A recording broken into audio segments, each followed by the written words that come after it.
Živjo, z vami sem Matej Cepin in dobrodošli v 6. epizodi podcasta Goreči grm. To epizodo snemam ob 30. obletnici plebiscita, v katerem smo Slovenci kot narod dokazali največjo enotnost in se odločili za demokratično in samostojno državo. Zato sem si drznil v oddajo povabiti enega od glavnih nosilcev sprememb tistega časa, gospoda Lojzeta Peterleta. Čast mi je bilo, da sem lahko govoril z njim o tisti polovici njegovega življenja, ki nam ni toliko znana. Gospod Peterle je v določenem trenutku postal ne samo javna, ampak tudi zgodovinska osebnost. Predtem pa je bilo še eno dolgo obdobje, ko ni bil toliko poznan in predvsem o tem obdobju sem se želel z njim pogovarjati. Šol za predsednika vlade takrat ni bilo, oziroma gospod Peterle ni hodil na FDV. Zato so bili v ozadju njegove rasti do te mere, da je postal predsednik vlade najbrž kar močni goreči grmi. V oddaji sva tako govorila o njegovih gorečih grmih v zgodnjem otroštvu, v srednješolskih letih, predvsem pa v študentskih letih, ko je prišel v Ljubljano in se vključil v nekaj zelo pomembnih krogih. Prišla sva celo do njegovega poslanstva, do vprašanja, kaj je tista njegova najbolj jedrna dodana vrednost, ki jo v različne time, v katerih deluje, prinaša. Na koncu pa sva se dotaknila tudi ene težke stvari, ki jo preživlja prav zdaj v tem trenutku. Če vam je ta podcast všeč, se naročite nanj v vaši najljubši podcasterski aplikaciji, lahko ga pogledate tudi na YouTubeu, zelo pa bom vesel tudi povratne informacije o tem, kaj vam je všeč, kaj ne, kaj bi spremenili, kaj vam podcast pomeni, po mailu na matej@socialna-akademija.si. Zdaj pa kar k pogovoru. Že veš, kaj je tvoj edinstven prispevek k boljšemu svetu in kako ga udejanjiti? V podcastu Goreči grm razkrivamo močne zgodbe tistih, ki že živijo svoje poslanstvo, zato da lahko ti najdeš navdih, prepoznaš svoje goreče grme in pogumno stopiš na novo pot. Spoštovani gospod Peterle, v čast mi je, da vas lahko gostim v oddaji ob 30-letnici plebiscita. Dobrodošli. Pozdravljeni. Od trenutka, ko ste postali predsednik vlade naprej, ste postali ne samo javna, ampak celo zgodovinska osebnost. V tem podcastu Goreči grm pa me navdušuje prav to vprašanje, kako človek razvije svoje talente in kakšne goreče grme doživlja, da potem lahko v družbi nekaj svojega lastnega, nekaj edinstvenega prispeva. O vas veliko vemo kot o predsedniku vlade in potem naprej, malo manj pa v času pred tem. Zato bi me za začetek najprej zanimalo, ker sem tudi sam oče 5 otrok, kako vzgojiti bodočega predsednika vlade, oziroma kako so starši vzgajali vas, kaj vam zdaj ostaja od te vzgoje in pa tudi, kaj je bilo njim po vašem takrat pomembno. Torej najprej moja iskrena zahvala za povabilo na tale pogovor. Drugič čestitke k 5, pri nas smo bili 4, mi 2 z Branko imava 3 in sva tudi že starša. No, ampak k vprašanju, kako so mene vzgajali. Jaz bi izpostavil 4 zadeve. Na prvo mesto bi dal vero, ki sem jo prejel po starših. Takoj zatem bi dal, da sta me naučila oziroma vzgajala v spoštovanju drugega. In se še zdaj spomnim, kako sem bil tepen, ko sem nekoč vodil ekipo svojih sovrstnikov in smo oponašali našega soseda, ki je močno šepal in smo 1 uro šepali za njim in se tako rekoč z njega norca delali. In ta pouk imam še zdaj v spominu. Potem bi dal tukaj kot naslednje poštenje in delo. Torej, s temi 4 stvarmi so mi starši dali vso potrebno popotnico za vse, kar je sledilo. Jaz bi tukaj dodal tudi mojega prvega kateheta, gospoda Jožeta Pušnika, ki mi je v prvem letu verouka razložil vse tisto, kar danes Jordan Peterson razlaga po vsem svetu z vsemi filozofskimi in psihoanalitičnimi aparati, ampak ta gospod in moji starši so me poučili, da smo družina, da smo božji otroci, da smo odgovorni drug za drugega, da je treba pošteno delati, da je treba drugega spoštovati in to je tisto, kar sem dobil v mojih ranih letih in s tem živim še zdaj. Kakšni so pa pristopi bili za to dober? Rekel ste, da ste bili tepen, ampak tudi z gledom ali kako so, mogoče kakšen dogodek, ki spominja na ta stil vzgoje mogoče? Ja, pri nas se je vse dogajalo v tem spoštovanju in vzgoja je bila seveda z gledom, ampak je bila tudi verbalna, bi rekel. Ko smo prihajali v te situacije ob srečanjih z različnimi ljudmi, potem so mi starši seveda tudi povedali, kaj je prav, pa kaj ni prav. Kaj se je pa vam pletel po glavi? Morda ste imeli kakšne mladostniške sanje, kakšne aktivnosti, ki ste jih radi počeli, Lego kot takrat še ni bilo? Torej, jaz sem imel samo 2 tako imenovani kupivni igrači oziroma kupljeni igrači. Ena je bila ena račka, ki je bila očitno s papirja, ker ko sem jo dal v vodo, mi smo imeli kapnico, deževnico, mi nismo imeli studenca prav v bližini in se je tista račka razpustila ob mojem prvem poskusu. Potem mi je teta iz Ljubljane prinesla še nekaj, kar je dišalo po eni taki zelo otroški zračni pištoli, ali ko bi temu rekli. To sta edini 2 igrači, ki se jih spominjam. Jaz sem se veliko igral z naravnimi zadevami. Sem se igral zlasti z raznobarvnim listjem. Živeli smo tam ob robu gozda in je bilo tega listja veliko na razpolago. Grki bi rekli, da sem doživel čas čudenja. Jaz sem bil zelo, bi rekel, začuden nad naravo. Sem hodil tam v gozd, par minut stran, ker tam je rob kraškega sveta in je bilo precej teh apnenčastih skal, ki so bile z bršljanom poraščene. In jaz sem tja nisem hodil plezati. Kasneje sem tudi malo plezal po tistih skalah, ampak jaz sem jih hodil gledati. Jaz sem užival, da sem jih gledal in sem bil, ne najdem boljšega izraza, začuden nad tem, kar sem videl, da je bilo to zame del gorečega grma. Ne?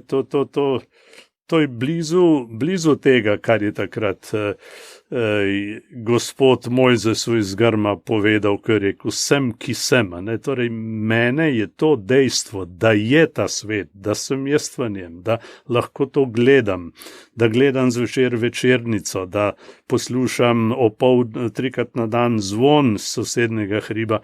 Jaz bi lahko rekel, da sem bil pretresen od čudeža bivanja. Meni je bilo to nekaj posebnega in me čudi, da sem to doživel, bi rekel, v ranih letih. To je dišalo skoraj po mistiki. Vas je to tudi kam klicalo ali se je ustavilo pri čudenju? Vas je to kakšni akciji ali pa v kakšno puščavo ali pa kakšnemu faraonu tudi gnalo?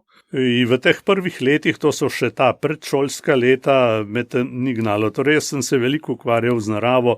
Jaz sem bil recimo sposoben čakati malo miško 2 uri, da je prišla iz lukne. Sem opazoval kače, zelence, rogače, vse mogoče. Jaz sem neverjetno živel z naravo in jaz sem bil prvi otrok ene mame, ki je pri 6 letih je strela ubila mamo, ki je bila noseča, in brata, prav 3 so umrli. Pri 10 letih so ji vaški lumpi, bi rekli po domače, ubili očeta, tako da je pri 10 letih bila sama. Ne? In se spomnim, mi je enkrat povedala v poznih letih, je rekla, mene, ko sem bila mlada, ko sem bila otrok, ni nihče nikoli poljubil. Ta stavek mi je prav ostal kot težek stavek iz njene mladosti. In njo so dali k enim 2 starim tetam, pač v rejo, in tam je rekla, da je bila večkrat tepena kot sita, ona je zelo rada brala, ampak petrolej je bil predrag in je brala pri luni. Če so jo pri polni luni dobili, jih je pa fasala, smo včasih temu rekli. Ne? Oče bi rad bil kmet, je bil rojen na gruntu, ampak seveda kmetijo dobi prvi. Oče je bil zadnji otrok, se je potem za krojača izučil. Ne? Tako da v bistvu sta bila kočarja. Ne? oba izučena krojača, s tem sta si seveda pomagala, ker iz hektarja zemlje, na kateri smo živeli, se ni dal živeti, ne. Te vaše igre so bile pa bolj skupinske in ste tam prevzemali že kakšno vodstveno vlogo tudi v teh klapah otroških, ali ste bil bolj samotar, ki se je čudil skalam?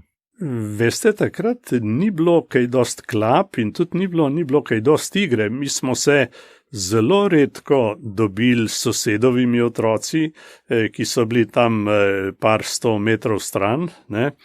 Ta naša vas je bila bolj razložena in ni veljalo za vzgojno, da bi se otroci potikali sem in tja po vasi, ne. Torej tega, jaz recimo tudi kasneje, ko smo se preselili v dolino, jaz sem do mature vprašal starše v nedeljo, če grem lahko nogomet igrati. Gotovo so bile pa tudi kakšne osebe, ki se jih spomnite, ki so na vas močno vplivali.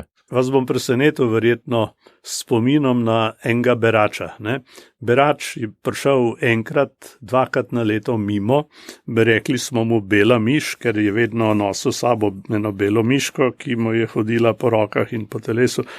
Ne, in tisti človek je bil tako nenavaden, meni se je zdel tako nenavaden, tudi oblečen je bil drugače in ga nismo videli tako, kot danes recimo vidimo številne ljubljanske klošarje, ne. To je bil človek, za katerega se je takrat rekli, da prinaša mir, da prinaša blagoslov, v vsaki hiši je bil pozdravljen, ne. In se nismo sprašvali, ali dela ali ne dela. Jaz sem razumel, da ne dela, ne. In to je bila moja prva poklicna želja. Sem rekel, kom pa jaz velik, bom pa berač. To se mi lahko še zgodi. To je bil en tak, ne bom rekel zgled, ampak izziv.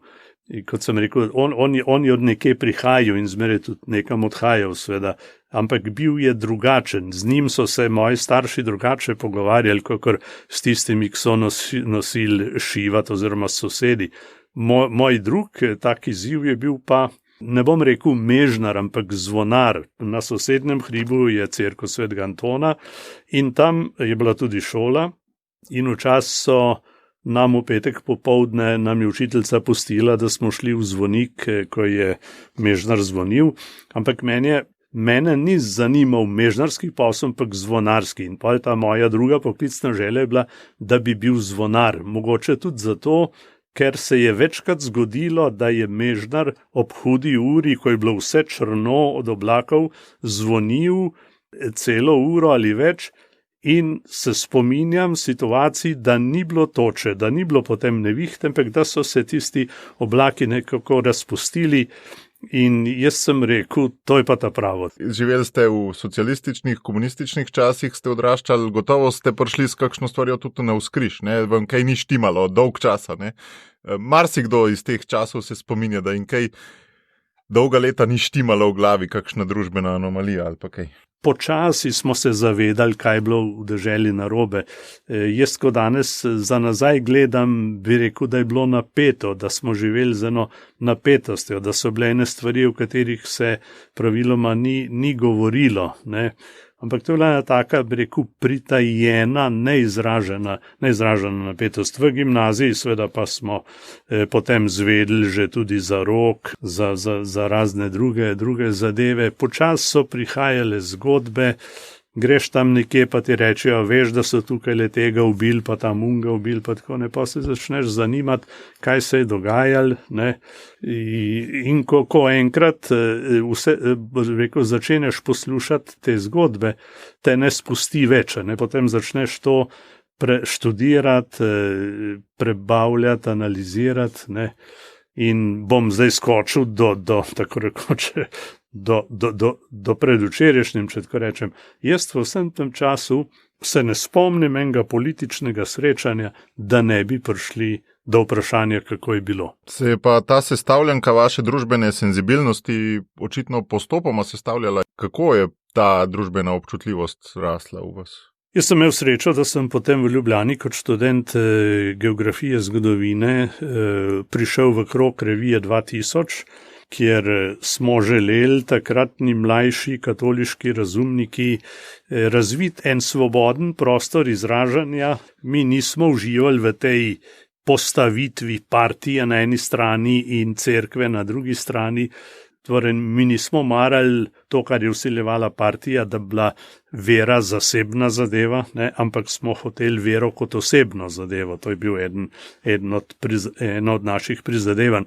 No in tam smo v tem krogu študirali sistematično veliko tem, tudi slovensko zgodovino, razvoj evropske zavesti. Tako da bi jaz po tej liniji rekel, da sem bil v marsičem zelo dobro pripravljen na vlogo, ki se je zgodila kasneje. No, potem sem bil pri Biltenu, ki se je potem na moj predlog preimenoval v Tretji dan. Sem takrat precej pisal, tudi za družino sem pisal. Bil sem v študentskih skupinah pri Patru Žužku, pri Vinku Kobalu, v Šentvidu in tako naprej. Skratka, v Ljubljani pa bi rekel, da sem socialno, družbeno, kulturno, na nek način politično zaživel.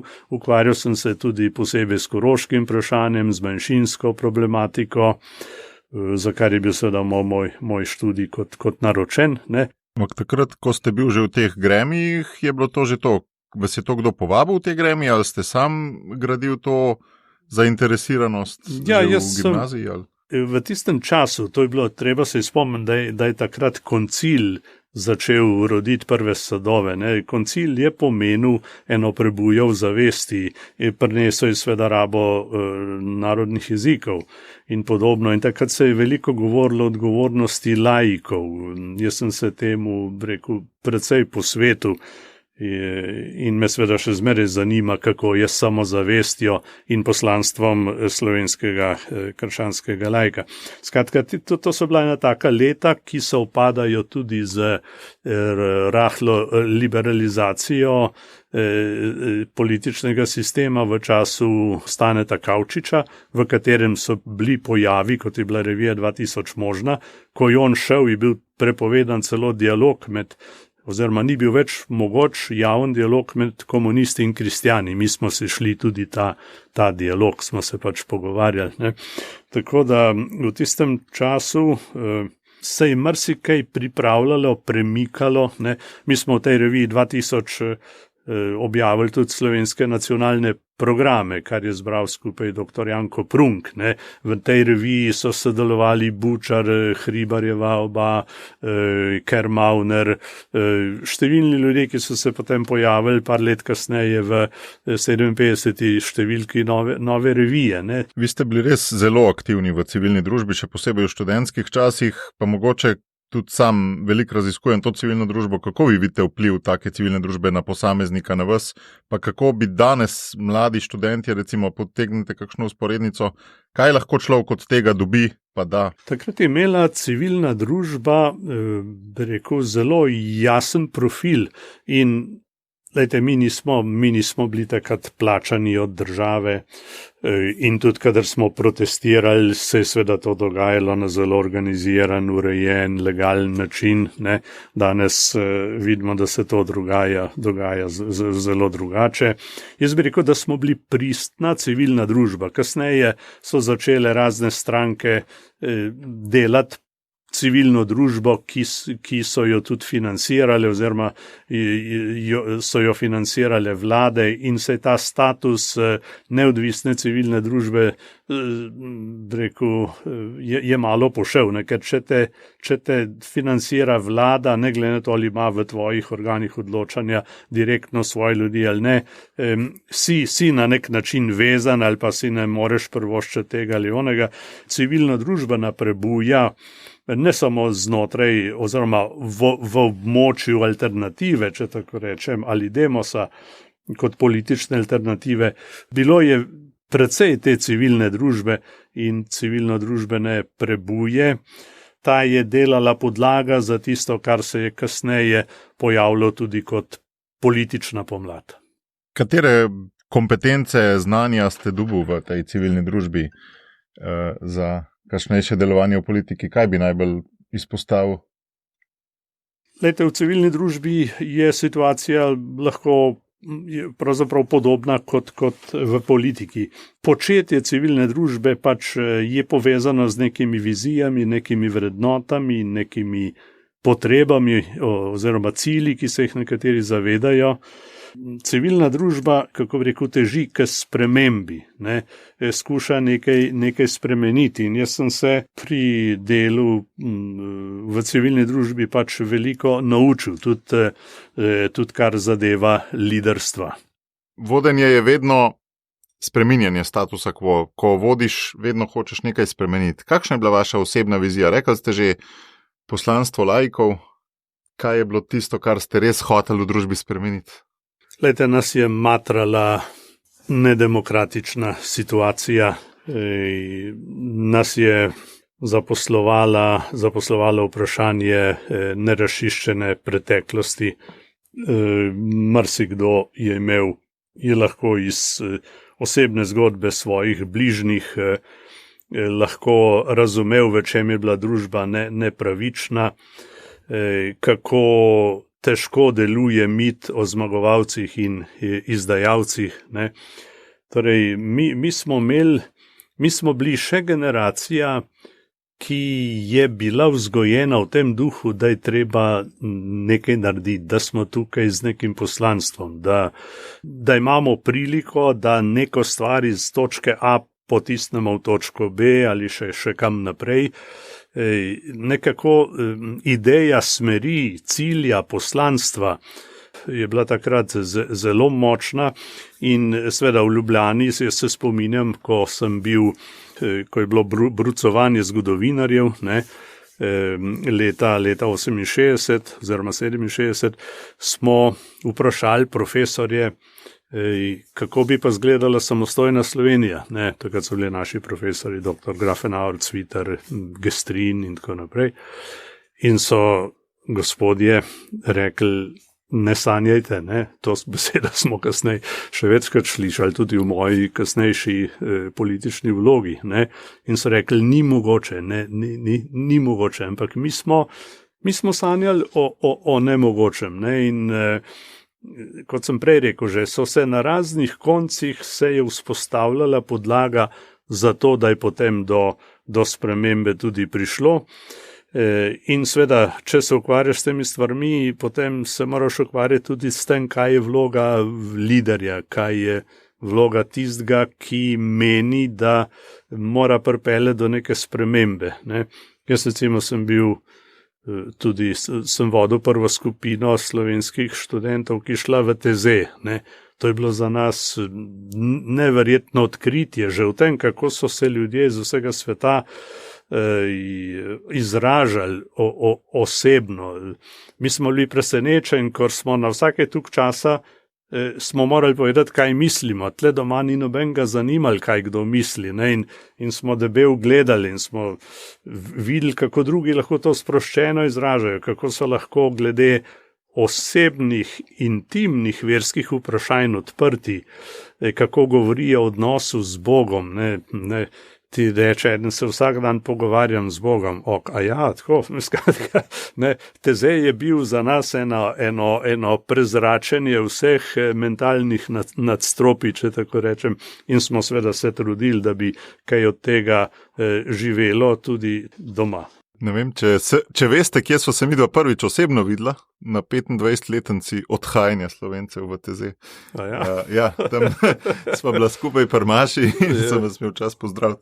Ja, veseli. Ja, ker meni je TZ tudi zelo pomemben kraj v Evropi.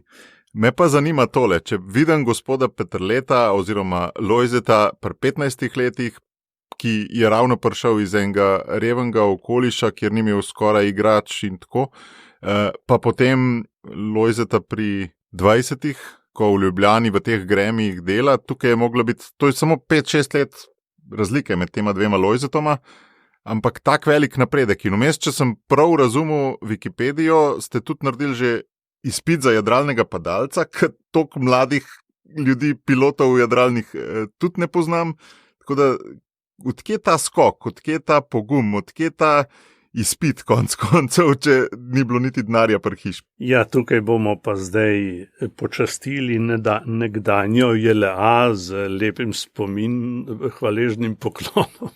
Takrat so pilote za armado pridobivali tako, da so financirali jadralne in motorne tečaje za mladino.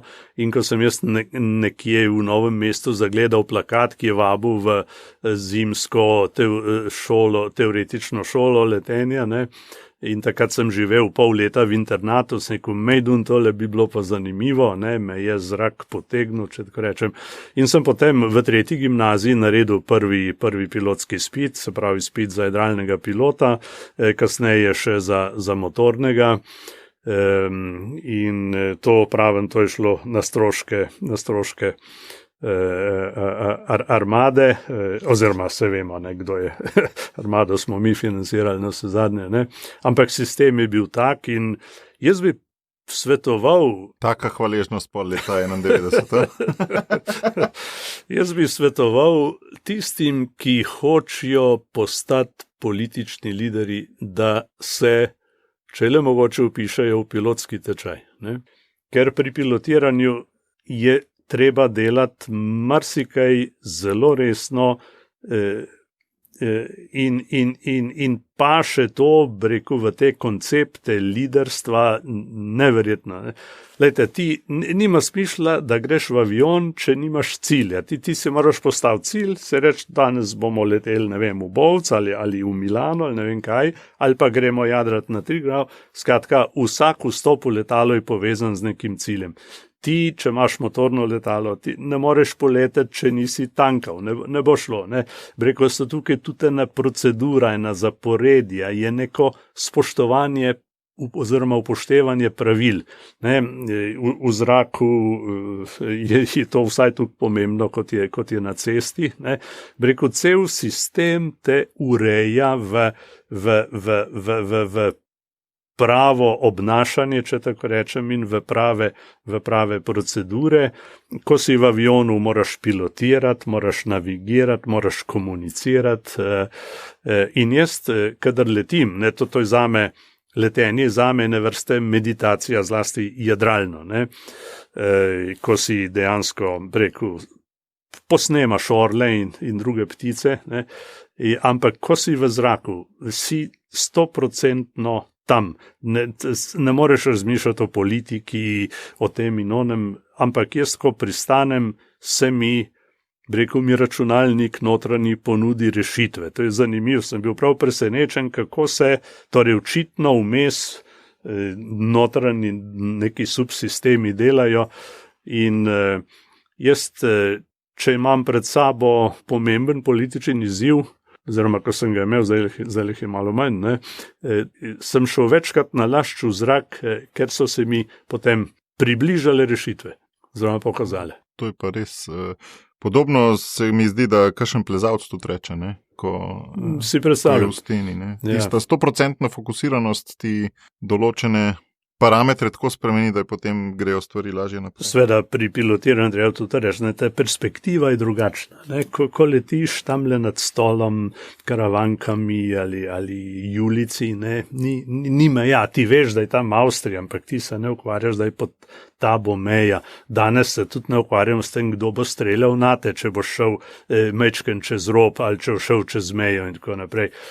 Skratka, ta orlovski vidik letenja ti, rekel, da te več kot filozofsko nekako bogati. Politika tudi potrebuje pogled z vrha, ne? Velikrat, se pravi big picture, ne?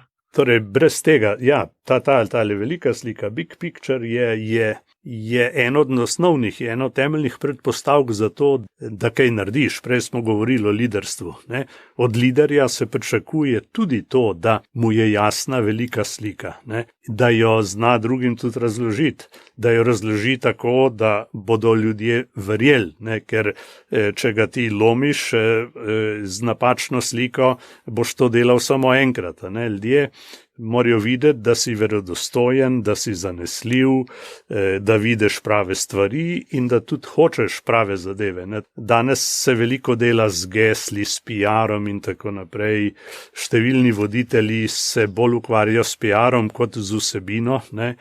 ampak naprej pelje v spremembo lahko samo verodostojen voditelj, ne, ki je pripravljen za svoj cilj tudi nekaj od svojega žrtvovati. Na to se tudi gleda pri teh zadevah, ne, v vseh časih.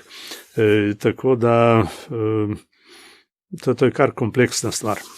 V dobrih timih se pa to vodenje kar malo porazdeli, vsak postane specialist. Zakaj? Vi ste bili v ogromno dobrih timih, kot se vidi, in me zanima, kaj je tista vaša naravna vloga, tista vaša supermoč, ki jo prinašate v te time. Zdaj recimo javnost vas pozna pač kot zabavnega človeka v družbi, katerega je dobro, da ste zelo dialoški, da imate veliko povezav. Kako bi pa vi opisal, kaj je tista vaša najbolj naravna dodana vrednost? Jaz bi rekel, da je moja dodana vrednost Lojze Peterle. Ne? Moja identiteta, ne, ki je seveda, jaz se rad pošalim, je dolenjska. Ne? To pomeni ena vedrina duha. Ne, jaz sem o tem tudi v Bruslju precej govoril, ko smo pripravljali takrat Evropsko ustavno pogodbo na Evropski konvenciji, iz katere je nastala potem Lizbonska pogodba. Ne. Jaz sem v Levnu govoril približno 400 študentom, ne, o prihodnosti Evrope v družbi treh drugih bivših predsednikov vlade, ki so bili vsi pravniki in so naredili super, uvode kot ustavni pravniki. Ne? In pa jaz sem bil 4. na vrsti, jaz sem rekel, kaj naj jaz zdaj tukaj dodam. Jaz sem imel seveda govor pripravljen, ne? Ampak ko sem gledal te ljudi, sem rekel, lejte, jaz sem vesel, da vidim lahko v vas prihodnost Evrope. Ne? Rekel, mi imamo lahko zelo odlično ustavno pogodbo, dobre zakone, ampak ne bomo naredili veliko, če ne bo ta pravega ozračja, če ne bo atmosfere. Ne? In jaz mislim, da marsikje gledajo tudi na liderstvo, suho, stvarno. Ne? Jaz mislim, da mi je uspelo v številnih situacijah, tudi v vladi, v osamosvojitveni vladi, ki sem imel čast voditi, ne, da je bila moja dodana vrednost to, da sem prinašal ta pravega duha, če danes, oziroma pravo ozračje, ali pa bomo rekli kar veselje, ne, ker najprej mora imeti voditelj veselje s tem, kar dela, ne, in v tem veselju ne sme kaj veliko nihati. Ne,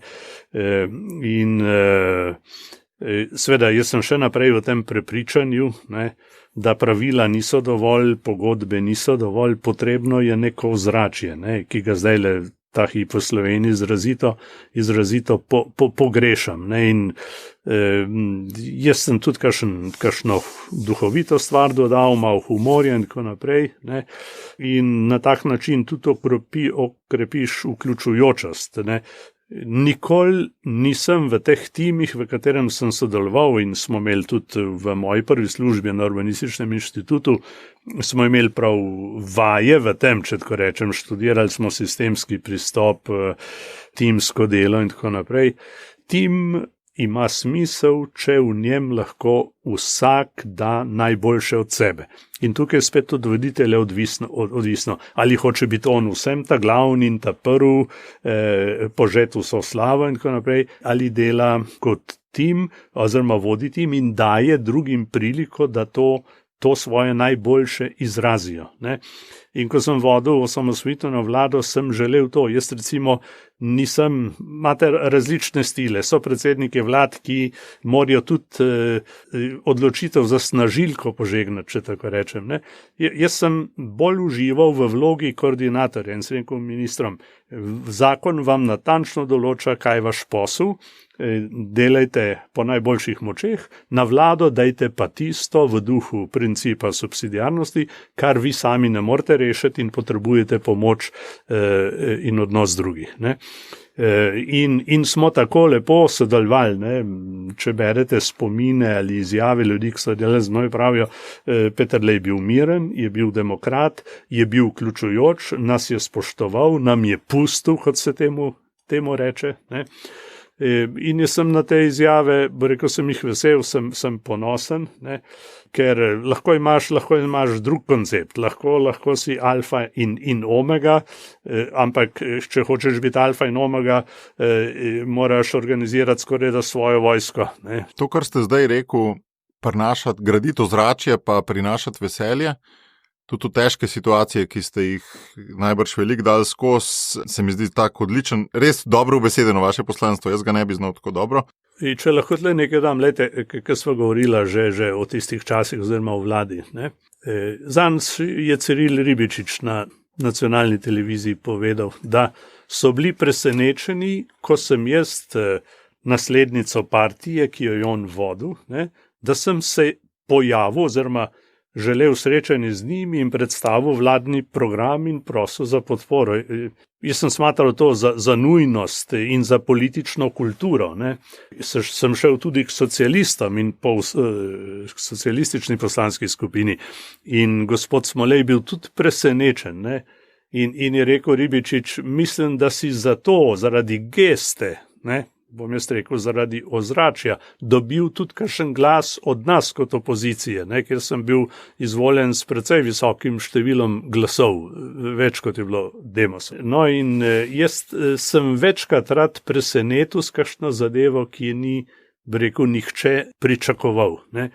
Ali pa bom pomagal si z besedami mojega žal že pokojnega ministra za kulturo, dr. Andreja Cepudra.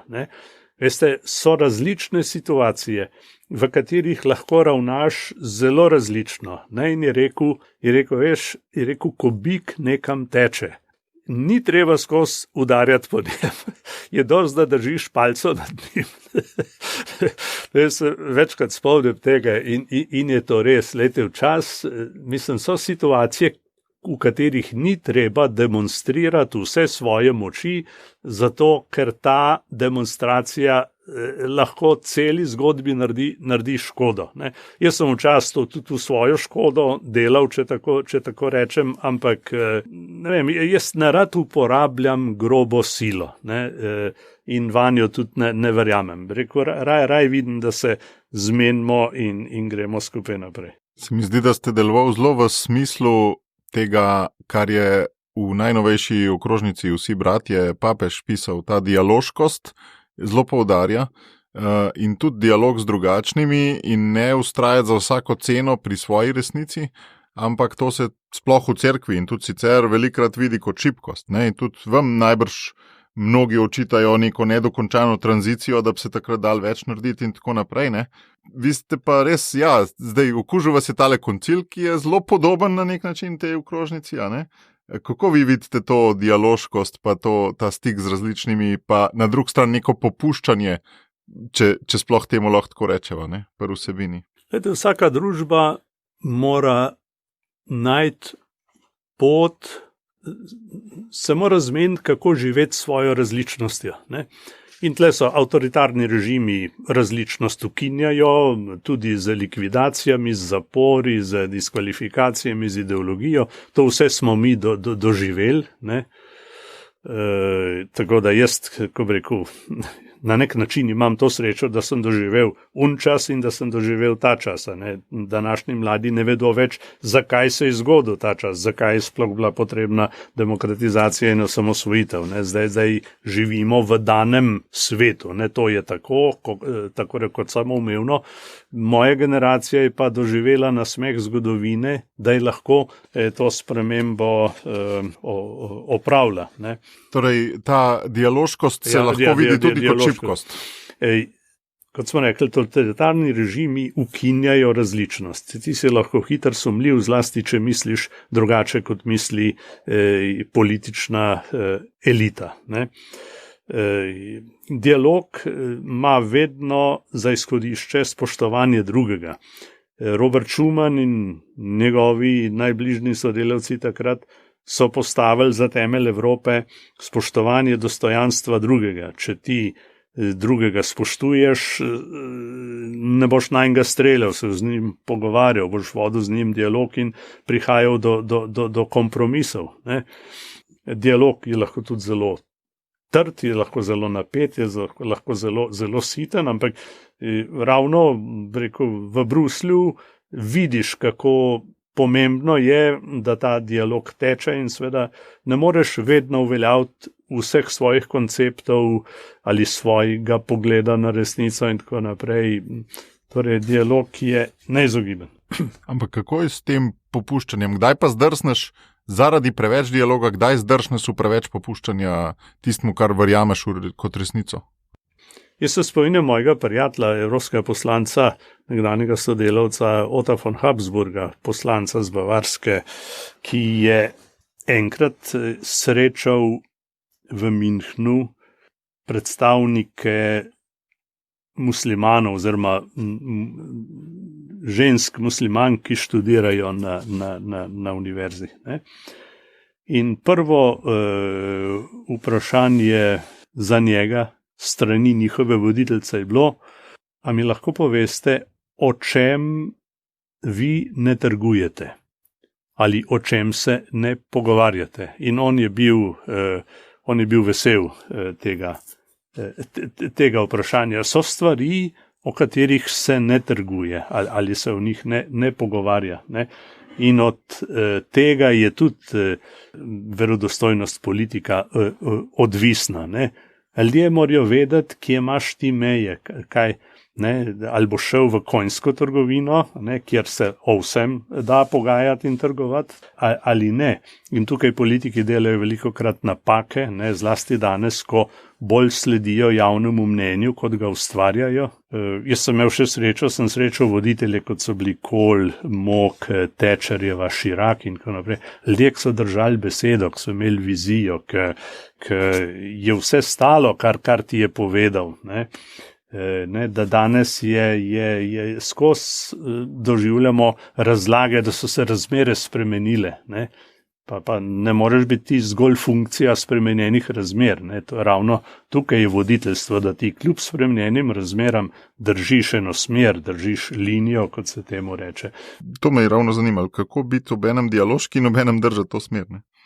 In še to bi rekel, lejte, ljudje, ki vidijo, kje so tvoje meje in te meje so praviloma etične, ne, te potem tudi bolj spoštujejo. Ne? Če si ti viga vaga, če se da s tabo o vsem pogajata, ne, si lahko uporaben, ampak vedo, da drugič boš lahko z drugim odigral isto igro. Ne? Ste pa najbrž bili velikokrat pod zelo velikim pritiskom, tudi s kakšnimi odločitvami in tako. In mene zanima čist, ker vsak od nas, tudi če imaš samo, ne vem, enega otroka, pa se kaj zgodi, si pod velikim pritiskom. Ne? Kako ste vi, ki čutite odgovornost tudi za skupnost, ne, te pritiske obvladovali? Ok, ste šli leteti ali kaj je bilo v tistih časih, ko ste čutili največji pritisk? Kaj ste vse naredili? Ko gre za te ključne stvari, kako bi rekel, si 1:1 sam s seboj, ne, z vsemi svojimi omejitvami in takrat se obrneš na tistega, ki je rekel sem, ki sem. Jaz mislim, da je v kritičnih trenutkih zelo pomembna ena temeljna ponižnost in skromnost, pripravljenost za milost. Mislim, da se tega poslužujejo številni ljudje, ne samo ljudje, ki jih poznamo kot izjemne osebnosti, kot je Gandhi, ki je bil tudi en od mojih vzorov. Ne, tudi če študiramo Schumana, ne, on ni bil agent Vatikana, ne, bi lahko rekli v nekem jeziku, ni bil militanten. Ne.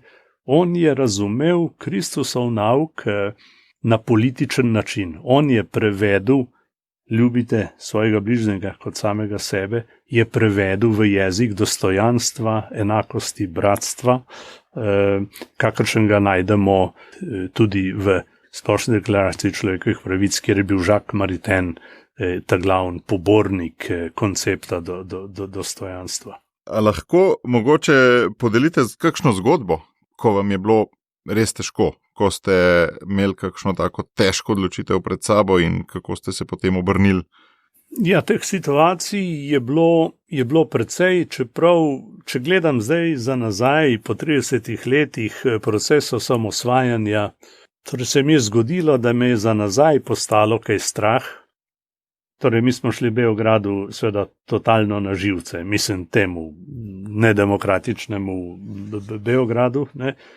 In jaz sem letel z eno malo ropotuljo, z enim avionom na 5 sedežev v Beograd razlagati, da nam dali več rekrutov, da se je slovenski narod odločil in tako naprej. Ali pa, gledajte, zdaj se bomo spominjali postroja v Kočevski reki, ki se ga vrhovni poveljnik, takratni predsednik, ni udeležil. Mene je takrat Janša klical in rekel, Kučan noče govoriti, ga ne bo, a bi ti govoril, ne? In to je bilo en teden pred plebiscitom. Jaz sem takrat, nisem razmišljal ne o strahu, ne o pogumu, ni bilo časa kaj dosti razmišljati. Jaz sem rekel, pa ta nekdo z vrha mora govoriti, ne. Tile fantje, ki so bili pripravljeni vse narediti za svobodo Slovenije, sem rekel, da pa ti ne morajo biti tam sami, ne. Tam nekdo mora nekaj povedati. In ko sem jih jaz gledal takrat pred seboj, nisem imel tega napisanega v govoru, ampak sem rekel, pa to je slovenska vojska. Ti fantje so slovenska vojska. In sem potem rekel, danes mi prvič zadišalo po slovenski vojski. Torej, to je bil en tak moment, nas bi lahko s havbicami tepli iz Ribence, če bi hotel, ne. Ampak, kot sem rekel, nismo razmišljali o tem, kaj bo z nami, ampak kaj moramo narediti, ne. In tukaj smo verjetno spet pri voditeljstvu, ne. Voditelj mora iti za svojim ciljem, mora iti za svojo vizijo, lejte, mi smo bili še na dan proglasitve države sami, tam ni bilo takrat nobenih predsednikov, premijejev, takrat je bilo nevarno iti v Ljubljano, ne. Torej, mi smo to delali brez vsake pomembnejše, direktne javne podpore drugih po svetu. Jaz sem imel seveda kot predsednik krščanskih demokratov dobre povezave z ljudmi, ki so se kasneje pokazali kot nosilci podpore, kot je bil Kohl ali bil Mok ali je bil Papež, ne. Ampak dokler mi nismo opravili svojega dejanja, ne, in nismo postavili sveta pred dejstvo. Junija pa smo jih. Kako narediti, da te ni strah za sebe pri takih velikih in odgovornih nalogah? A je to danost ali se da kaj narediti? Če te je strah, ali pa tako rekel, če bi nas bilo takrat strah, se mi dva danes ne bi veliko pogovarjala. Torej, jaz ne bi bil rad zdaj zmagovalec, general po bitki, ki se je dobro končala, ampak spominjam se, da se tudi takrat, ko so nas migi preletavali ali ko so kasneje tudi iz zraka, udarili po nas, ne. Jaz se ne spominjam kakšnih posebnih občutkov strahu, ne, ampak imaš občutek izjemnosti, si 100% prisoten, ne. To, kar nas je držalo takrat pokonci in skupaj, oboje pomembno je bil projekt. Mi smo se zavezali temu projektu in smo rekli, to moramo narediti in to bomo naredili. In smo naredili, ne. To, kar štrli iz zgodbe o osamosvojitvi, je ta močna predanost temeljnemu cilju, ki nas je držala skupaj tudi v kritičnem trenutku. Potem ste to demonstrirali tudi v bolezni in tudi sicer v več trenutkih življenja, ta nek pogum, kot da se na nek način najbrž v sebi vsakdaj tudi ustrašite, ne? Ampak kot da na nek način je to, ne vem, kot da to sploh ni v vašem konceptualnem aparatu, no? Ja, ampak ljudje smo ljudje, se lahko tudi prestrašimo. Jaz te dni molim, da se tudi to pot ne bi ustrašil, ko so pri meni ponovno našli raka, ne.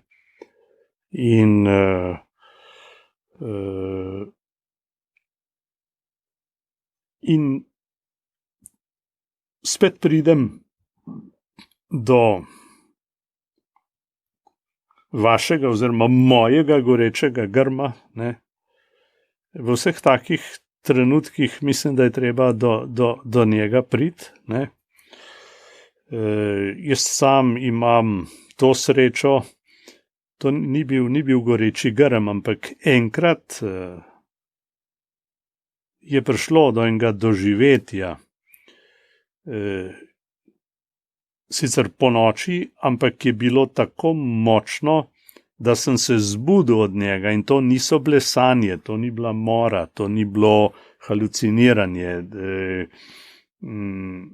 Torej, jaz sem doživel tako močno gotovost Boga, da se od takrat naprej vsak dan zjutraj najprej zahvaljujem za to gotovost. Ne. Jaz bi rekel, da sem doživel svoj goreči grm, ne. In iz njega tudi živim. Ne. Ni bilo nobenih besed, ni bilo nobenih nagovarjanj, me ni Kristus prosil, da naredim to ali ono, ampak ne da se tega povedati drugače kot in najkrajše kot to, torej to je bil moj jaz sem, ki sem. Ne? Lahko bi rekel tudi jaz živim, kot je rekel potem Kristus. Ne? In to, lejte, če doživiš to gotovost, kar je velika milost, ne? Velik dar, potem tudi, če doživiš kasneje težke preizkušnje, tudi težko diagnozo, ne prideš v situacijo paničnega odštevanja, koliko dni še. Jaz sem se postavil na pozicijo seštevanja. Ne? Jaz ne rečem, joj, koliko dni še imam. Ne? Jaz si rečem, joj, koliko dni sem že imel. Ne? In koliko dni bo še, bo lepo, jih bom vesel, bom za njih hvaležen. Ne? In če na koncu ne vidiš konca, ampak vidiš cilj, potem ti ideja seštevanja blizu. Ne? Hvala za to podelitev. Dost osebne stvari, tudi stika s tem koncem, ki je lahko tudi začetek, ker te besede dajo upanje. Upanje pa, čist za zaključek, potrebuje tudi Slovenija na nek način. Vi ste bili zraven pri gorečem grmu, če rečeva, da je bila civilna družba v 80-ih tisti goreči grm, ki nas je potem k faraonu, ne, vi ste šli v 5-sedežnem letalu k faraonu očitno vodila in pol skozi puščavo do obljubljene dežele. Zdaj ena interpretacija je, da smo obljubljeno deželo dosegali potem, ko so nas priznali, druga je pa, da je še nismo. Ne. Če greva na to drugo interpretacijo, kje smo zdaj? Koliko je še do tja in kaj na tej puščavi kaj vam je najtežji pri tej puščavi, no? Da zaključva z našo skupno domovino ob tej 30-letnici plebiscita? Jaz praznujem kar naprej, ne samo na uradne praznike, dejstvo, ki se mu reče osamosvojitev in demokratizacija in evropska smer Slovenije. Razumem pa sedaj iz te lastne izkušnje veliko bolje, zakaj so Judje potrebovali 40 let, da so prišli do obljubljene dežele. Mojzes ni vstopil vanjo, jo je samo videl.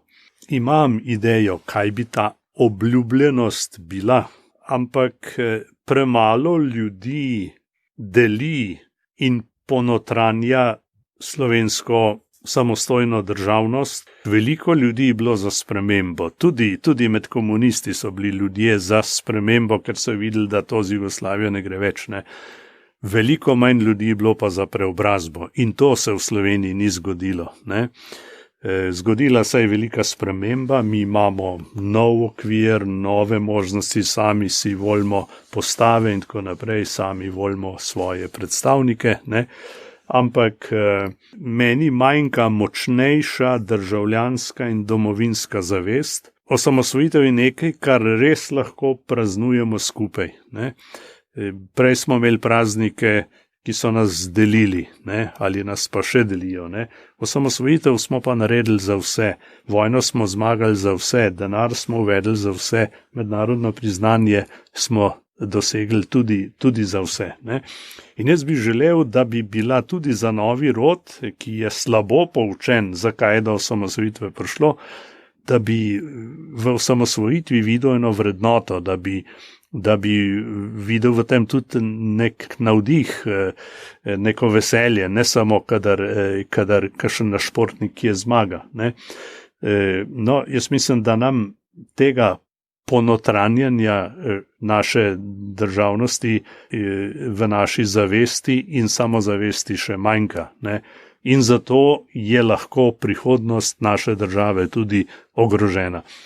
Tako da jaz bi želel, da bi bili mal bolj vesel drug drugega, ne. Torej, mi moramo najti eno vezivo, najti moramo eno apno, ki nas bo držalo skupaj in nehati s starimi miti in starimi delitvami in ideologijami, ki nas delijo. Hvala lepa. To je bilo zelo v stilu tega, kar sva prej govorila, prinašati veselje, biti vesel drug drugega, ste še enkrat omenil, graditi ozračje.